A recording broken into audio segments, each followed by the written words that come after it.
ఇండియాలో మొదటి mpox case register అయింది. దీంట్లో ఉన్న strain west African clade 2 strain. Health emergency కింద కన్సిడర్ చేసిన స్ట్రెయిన్స్లోకి ఇది రాదు. అయినా కూడా మనం కేర్ఫుల్గా ఉండాల్సిన టైం వచ్చేసింది. Now what exactly is mpox? Mpox is a viral disease. ఇది మనుషులకి జంతువులకి కూడా వస్తుంది. It is very similar to small pox. దీని సిమ్టమ్స్ ఏంటి? మొహం మీద, వంటి మీద, కాళ్ళ మీద, చేతుల మీద ర్యాషెస్ లాగా వచ్చి దాని తర్వాత అవి బాయిల్స్ కింద డెవలప్ అవుతాయి. ఫీవర్ ఉంటుంది, హై బాడీ పెయిన్స్ ఉంటాయి, బ్యాక్ పెయిన్ ఉంటుంది అండ్ విపరీతంగా నీరసం ఉంటుంది. దీని ట్రాన్స్మిషన్ ఎలా జరుగుతుంది?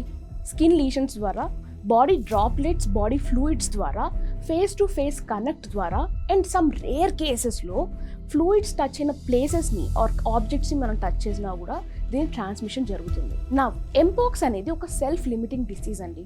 ఇది 2 to 4 వీక్స్లో తగ్గిపోవాలి. కానీ చాలా రేర్ కేసెస్లో మనుషులు చనిపోతారు. దీన్ని ఎలా ప్రివెంట్ చేయాలి?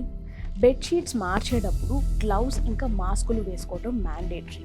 యానిమల్ మీట్ కుక్ చేసేటప్పుడు బాగా కుక్ చేసి తినాలి. సిక్ ఇంకా డెడ్ యానిమల్స్కి దూరంగా ఉండాలి. వైరస్ సిమ్టమ్స్ ఉన్న వాళ్ళకి దూరంగా ఉండాలి. ఎప్పటికప్పుడు మన హ్యాండ్స్ని క్లీన్ చేసుకుంటూ ఉండాలి.